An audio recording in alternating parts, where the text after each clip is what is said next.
এই লোকটি 1999 সাল থেকে এসেছে, যাকে মেয়েটি নিজের হাজবেন্ড বানিয়ে বান্ধবীর কাছে প্রেজেন্ট করে বলে সে খুবই রিচ একজন বিজনেসম্যান। আর মজার ব্যাপার হলো মিং যখন কোর্ট খুলে চাপা মারতে শুরু করে, তার লাইফ অনেক বেশি বিজি। তখন তার স্যুটের মধ্যে লেখা এইখানে ভাড়ায় জামা দেওয়া হয়, স্ট্রিকার দুজন দেখে ফেলে, যা দেখে তারা হাসতে শুরু করে। বাট ভবিষ্যতে মিং অ্যাকচুয়ালি ফিউচার অনেক সাকসেসফুল বিজনেসম্যান হয়েছিল। হ্যালো সবাই, আজকে আমি খুবই ইন্টারেস্টিং একটি মুভি স্টোরি এক্সপ্লেন করব, যেখানে 2018 ও 1999 সালের সময়ের মাঝে অ্যাপার্টমেন্ট আটকে যায়। আপনি কেমন আছেন কমেন্টে লিখে যান, আশা করি অবশ্যই ভালো আছেন। মুভির শুরুতে আমরা জিয়াজু নামের একটি মেয়েকে দেখতে পাই। সে যখন মাত্র 12 বছরের ছিল তখনই তার বাবা মারা যায়, যার জন্য সে অন্য কোথাও শিফট হয় আর এখন সেইখানে জব করছিল। কিন্তু সে নিজের ভুল রিয়েলাইজ করে আর পুরাতন বাসা কিনে ফেলার সিদ্ধান্ত নেয়। কিন্তু তার যতটুকু স্যালারি ছিল তা নিজের ভরণ পোষণে যথেষ্ট ছিল না। এরপর আমরা মিং নামের একটি ছেলেকে দেখতে পাই, যে মুভির প্রধান চরিত্র ছিল, আর সে প্রপার্টি ডিজাইনের কাজ করত। বাট সেও নিজের বিজনেস আরেকটু ভালোভাবে স্টার্ট করার টেনশনে ছিল। সে একজন ইনভেস্টরকে নিজের ডিজাইন দেখায়, বাট সে তাকে ইগনোর করে সেইখান থেকে চলে যায়। এরপর মিং হতাশ হয়ে নিজের বাসায় ফিরে আসে, যেখানে আমরা জিয়াজুকেও বাসায় আসতে দেখতে পাই। এইখানে হয় কি, তারা একই বাসায় ছিল, আর মজার ব্যাপার হলো তাদের অ্যাপার্টমেন্ট মিক্স ছিল। কিন্তু জিয়াজু 2018 সালে এখানে বসবাস করত, যেখানে মিং 1999 সালে। এখন তোমরা বলবে এইটা কিভাবে পসিবল, জাস্ট ওয়েট, এই ব্যাপারে আমরা মুভির মধ্যেই জানবো। এইখানে জিয়াজু ফ্রেশ হচ্ছিল, অন্যদিকে মিং রান্নার কাজ করছিল। তখনই বাথটাবের মধ্যে জিয়াজু সবজির কাটা অংশ খুঁজে পায়, যেখানে মিং তার কিছু পার্ট খুঁজে পায়। আর দুইজন হতভম্ব হয়ে ভাবতে থাকে আসলে তাদের সাথে হচ্ছেটা কি। এরকমই অদ্ভুত ঘটনা তাদের টেনশনে ফেলে দেয়। দেন দুইজনই বিষয়টাকে ইগনোর করে বেডের মধ্যে শুয়ে পড়ে। বাট নেক্সট মর্নিং হয় কি, তারা দুইজন একসাথে দুজনকে খুঁজে পায় আর ভয় পেয়ে একজন আরেকজনকে মারতে শুরু করে। তার থেকেও ইন্টারেস্টিং বিষয় হলো তাদের দুইজনের বাসায় ছিল দুইটি পার্টে অ্যাটাচ হওয়া অবস্থায়, আর জিয়াজু মিংকে চোর ভেবে তাকে মারতে শুরু করে। তখনই তারা হুট করে রিয়েলাইজ করে কিছু অদ্ভুত জিনিস, যেখানে মিং নিজের জানালার সামনে মেঘে ঢাকা আকাশ দেখতে পেলেও অপোজিটে জিয়াজু তার কড়া রোদের মধ্যে আকাশ খুঁজে পায়। কিন্তু যখন মিং বাইরে বের হয় সব নর্মাল ছিল, কিন্তু জিয়াজু বের হলে অবাক হয়ে যায়, কারণ সে 2018 সালের জায়গায় এখন 1999 সালে চলে এসেছে। আর এটা মুভিকে আরো বেশি ইন্টারেস্টিং করে তুলে। তখন জিয়াজু দৌড়ে নিজের রুমে চলে আসে, আর সে খুব ভয় পেয়েছিল। বাট এইখানে নতুন একটি টুইস্ট হয়, যখন সে নিজের দরজা ওপেন করে আবার 2018 সালের সময় চলে আসে। আর এইবার মিং এইসব দেখে তার ফেসের 12টা বেজে যায়, কারণ এইখানকার টেকনোলজি অনেক বেশি অ্যাডভান্স। তখন দুইজন ভয় পেয়ে দ্রুত রুমে ছুটে যায়। তখন মিং বলে তার মানে আমরা দুজন আলাদা টাইমলাইনের মানুষ একসাথে কানেক্ট হয়েছি। তখন জিয়া তাকে জোরে একটি থাপ্পড় দেয়, আর জানে হ্যাঁ এটা সত্যি, কোনো স্বপ্ন না। বেচারা থাপ্পড় খেয়ে রিয়েলিটি অ্যাকসেপ্ট করে। আর তখন তারা দুজন একসাথে দরজা খোলার সিদ্ধান্ত নেয়, বাট সেটা এমন ভাবে জুড়ে যায় যে ওপেন করা অসম্ভব ছিল। তখন তারা বুঝতে পারে দুই দরজা একসাথে খোলা পসিবল না। মিং এর সময়ের দরজা কেবল সেই খুলতে পারবে, আর 2018 সালের দরজা জিয়াজু নিজে খুলতে পারবে। তখন সে বলে তুমি আমাকে তোমার টাইম লাইনে নিয়ে যাও 1999 সালে, যেখানে তার ফাদার এখনো জীবিত আছে। তারপর দুজন খুবই খুশি হয়ে পাস্টে যায়, আর জিয়াজু নিজের ফাদারকে খুঁজে পায়, বাচ্চা জিয়ার সাথে খেলছিল। সে খুবই খুশি হয় আর ইমোশনাল হয়ে নিজের বাবার সাথে দেখা করবে। তখন একটি আর্থকুইক হিট করে, যার জন্য সে তার সাথে দেখা করার সুযোগ হারিয়ে ফেলে। তখন মিং বলে আমাকেও প্লিজ তোমার টাইমলাইন সম্পর্কে বলো। তখন জিয়া তাকে একটি ল্যাপটপ দেখালে সে অবাক হয়ে যায়, কারণ তার সময় কেবল কম্পিউটারসই অ্যাভেলেবেল ছিল। তখন সে নিজের নাম গুগলে সার্চ দিয়ে জানার চেষ্টা করে তার কারেন্ট পজিশন, আর আর্থকুইক সাথে সাথে শুরু হয়। তখন জিয়া জানে আমরা দুইজন একজন আরেকজনের পাস্ট বা ফিউচার জানতে পারবো না, হয়তো এর জন্যই বারবার আর্থকুইক হচ্ছিল। দৃশ্যে আমরা একজন সায়েন্টিস্ট আর বিজনেসম্যানের মধ্যে কনভারসেশন দেখতে পাই। সেই সায়েন্টিস্ট বলে আমরা ফাইনালি সেই ডিমেনশনাল টাইমলাইন ওপেন করতে সক্ষম হয়েছি, বাট মিস্টেকলি সেটি আমাদের এইখানে ক্রিয়েট না হয়ে অন্য কোথাও ওপেন হয়েছে। আর সে বলে যেইভাবে হোক দ্রুত আমাদের সেই টাইমলাইন খুঁজে বের করতে হবে। বাট সেই বিজনেসম্যানের মাথায় একটি কথাই ঘুরছিল, যে কিভাবে সে আরো বেশি টাকা কামাতে পারবে এই ডোর দিয়ে। তারপর তাদের মিটিং শেষ হয়, কিন্তু সেই বিজনেসম্যানের ফেস দেখানো হয় না। এরপর জিয়া মিং শুয়েছিল, যাদের চোখে একদমই ঘুম ছিল না। তখন জিয়া জানায় তার ফাদার এখন দুনিয়া নেই, যাকে সে খুবই অল্প বয়সে হারিয়েছে। আর এইসব জিনিস তাকে ইমোশনাল করে দেয়। ইভেন লোন পরিশোধ করতে না পারায় এখন তার পুরাতন বাসাও হারিয়ে ফেলতে হবে, যেটার মধ্যে তার বাবার স্মৃতি রয়েছে। আর পরের দিন সকালে তারা দুইজন নিজেদের কাজের জন্য বের হয় তাদের নিজেদের টাইমলাইনে।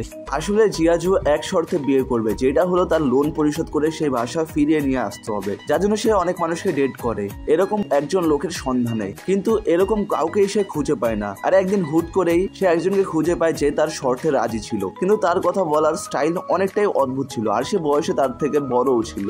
কিন্তু টাকা পয়সার কথা চিন্তা করে জিয়াজু তাকে বিয়ে করার জন্য রাজি হয়। তারপর সে বলে দ্রুত আমি তোমাকে বিয়ে করে ফেলবো। আর সেই বাসা কিনে সামনের দিকটি মেরামত করে আমরা দুইজন নিজেদের নেম প্লেট বসিয়ে একসাথে বসবাস করবো। কিন্তু সমস্যা হলো আমি এইসব ছোট মোটো কাজের জন্য ক্যাশ ক্যারি করি না, তোমার কাছে সামান্য টাকা থাকলে আমাকে একটু ধার দাও। তখন তার কথার মাঝে আটকে জিয়াজু এটিএম থেকে টাকা বের করে দেয়। তারপর সে বলে ওয়েট, তোমার জন্য পানির বোতল নিয়ে আসছি, বাট সে আর ফেরতই আসে না। তখন জিয়াজু রিয়ালাইজ করে সে আসলে একটা চোর ছিল যে টাকা নিয়ে পালিয়ে গিয়েছে। সে খুবই আপসেট হয় আর পুলিশ এসে সে রিপোর্ট নোট করে যেখানে সে চুপচাপ বসেছিল। মিং নিজের রেস্ট রুমে চিন্তায় মগ্ন ছিল। তখনই সে একজন টাকাওয়ালা মানুষের সাথে ম্যানেজারের কথা শুনতে পায়, আর তাদের মধ্যে কথা হচ্ছিল যেখানে লোকটি যাওয়ার পর ম্যানেজার তার এমপ্লয়িকে বলে দ্রুত যাও, তাকে কথার ফাঁদে আটকে ফেলো, সে আমাদের নতুন টার্গেট, মাঝে আটকে যেন তার থেকে দ্বিগুণ প্রফিট করবো আমরা। তখনই মিং এর হাত থেকে শব্দ হয়, যা শুনে ম্যানেজার বুঝতে পারে এখানে কেউ তো লুকিয়ে আছে, আর সে মিংকে কোনোভাবে ধরে ফেলে আর তাকে পালানোর সুযোগ দেয় না। তখন ম্যানেজার বলে আচ্ছা ওয়েট, তোমার হয়তো কিছু টাকার দরকার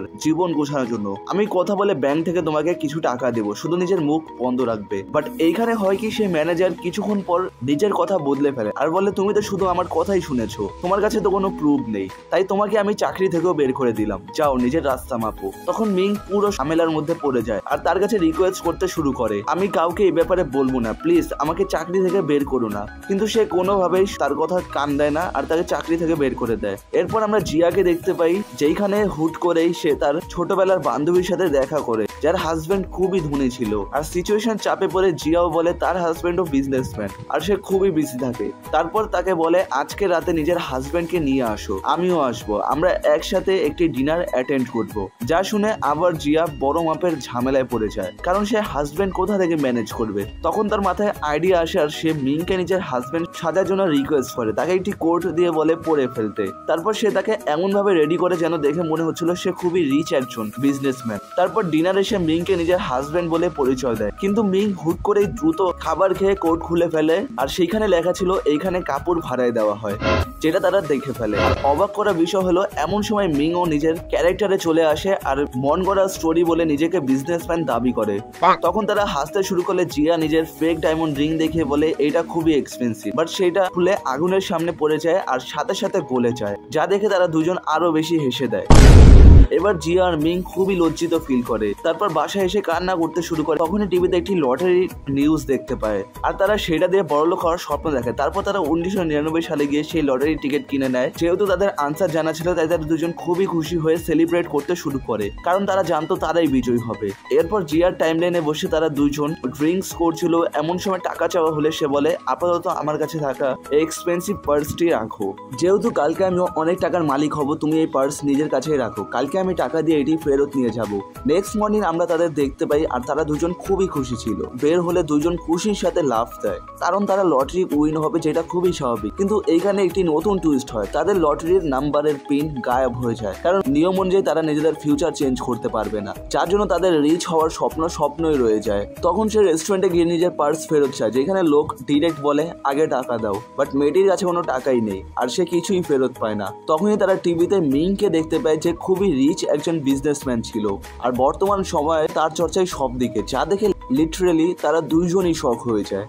তারা দ্রুত মিটিং এ চলে আসে, কিন্তু পারমিশন না থাকায় হুট করে আর্থকুইক হিট করে আর সে মিটিং ক্যান্সেল হয়ে যায়, যার জন্য বর্তমান মিং ফিউচার মিং এর সাথে দেখা করতে ব্যর্থ হয়। তখন ভবিষ্যতের মিং নোটিস করে এরকম ঘটনা তার সাথেও ঘটেছিল যখন সে প্রথমবার জিয়াজুর সাথে দেখা করেছিল। আর মজার ব্যাপার হলো মিং আর্থকুইকে আঘাত পেলে ভবিষ্যতের মিংও সেম ভাবে আঘাত পায়। আর শুরুতে দেখানো সে বিজনেসম্যান আর কেউ না, মিং নিজেই ছিল। সে বর্তমান সময়ে অনেক ধনী একজন বিজনেসম্যান আর সেই সায়েন্টিস্ট আর কেউ না, ম্যানেজার, যে 1999 সালে মিংকে নিজের চাকরি থেকে বের করে দিয়েছিল। তার মানে 1999 সালে মিং যদি নিজের কোনো কাজ চেঞ্জ করে তাহলে ভবিষ্যতে ইফেক্ট করবে। ভবিষ্যতের মিংকে জানানো হয় অতীত থেকে আসা মিং জিয়াজুর সাথে বর্তমান সময়েই ঘুরে বেড়াচ্ছে, যার জন্য নানা ধরনের সমস্যা সৃষ্টি হচ্ছে আর এটা বিপদ হয়েও দাঁড়াতে পারে। তারপর আমরা 1999 সালের মিং অফিসে এসে ম্যানেজারকে বলে আপনি আমাকে কি বের করবেন, আমি নিজেই আপনার চাকরি ছেড়ে দিলাম, আর লেটার দিয়ে চলে যায়, কারণ সে এখন জানে ফিউচারে মিং খুবই ধনী একজন। অন্যদিকে ভবিষ্যতের মিং জিয়াজুর জুয়েলারি শপে চলে আসে আর তার সাথে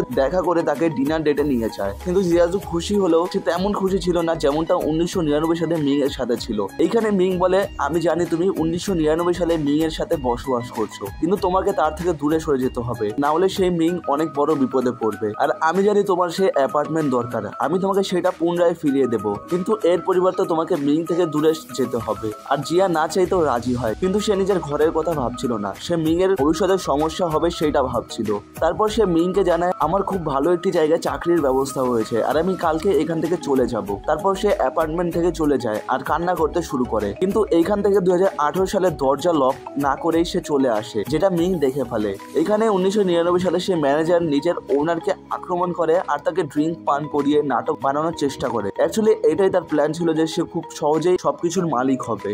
অন্যদিকে জিয়াজু নিজের বাসায় ফিরে আসে, তখন ভবিষ্যতের মিং তাকে পার্স দিয়ে বলে, এই যে তোমার সেই ফেভারিট পার্স। কিন্তু তার স্যুটের লেগে থাকা ভাড়ায় জামা দেওয়া হয় স্টিকার দেখে সে বুঝতে পারে এটা 1999 সালে মিং। তারপর সে বলে, তুমি আমার থেকে দূরে সরে যাও, কারণ আমরা আলাদা হলে দুজনের ফিউচার ভালো হবে। আর তাকে সেইখান থেকে বের করে দেওয়া হয়, যার জন্য দুজনে ইমোশনাল হয়ে যায়। তারপর জুনি তাকে কল দেয় আর মিং অবাক হয়, কারণ যে ব্যক্তি তাকে চাকরি থেকে বের করে দিয়েছে সে কেন তাকে ডাকবে। তারপর ম্যানেজার তার সাথে দেখা করে জানায় যে তাকে খুন করা তার পক্ষে সম্ভব না, আর খুন করলে এটা নাটক লাগবে না, তাই মিংকে সাহায্য করতে, যার ফলে সেও তার ফিউচার সেট করে দেবে। তখন মিং একটা অদ্ভুত জিনিস নোটিস করে, এই লোকটিকে খুন করে ভবিষ্যতের মিং এত টাকাওয়ালা হয়েছিল, আর এই লোকটির হাতে সেই রিং যেটা থেকে জিয়াজু নিজের ফাদারের কথা মনে করত। মানে মিং জিয়াজুর বাবাকে মেরেই এত ধনী হয়েছে। যেহেতু এইটা তারই ভুল ছিল, তাই এটাই সুযোগ, সে নিজের ভুলকে ঠিক করবে। তখন সে জুনিকে সরিয়ে জিয়ার বাবাকে সেভ করে, যার জন্য পুরো টাইমলাইন চেঞ্জ হয়ে যায়। আর বর্তমানে মিং হঠাৎ করেই গায়েব হয়ে যায়, আর জিয়া নিজের ফাদারের সাথে চলে যায়। পুরো রিয়ালিটি ধীরে ধীরে পরিবর্তন হতে থাকে। তখন জিয়া দ্রুত মিং এর দিকে ছুটে আসে, আর মিং বলে, এইটাই হয়তো আমাদের এখন শেষ দেখা, তুমি গায়েব হয়ে যাবে, কারণ আমাদের ভবিষ্যৎ নতুন করে শুরু হবে। তুমি তোমার বাবাকে ফিরে পাবে, আর আমি তোমার সাথে অবশ্যই দেখা করতে আসবো, আমার জন্য অপেক্ষা করো। তারপর সে গায়েব হয়ে যায়। তারপর আমরা বর্তমানে দৃশ্য দেখতে পাই, যেখানে মিং জিয়াজুর কাছে ছুটে আসে, কিন্তু সে অতীত না জানায় তাকে লাথি মেরে বসে। মিং বুঝতে পারে হয়তো তাদের নতুন দেখাও সেই মারামারি দিয়েই হবে। আর এভাবেই এই স্টোরি শেষ হয়। মুভি ভালো লাগলে লাইক দাও, আর এরকম ভিডিও দেখার জন্য সাবস্ক্রাইব করে রাখো।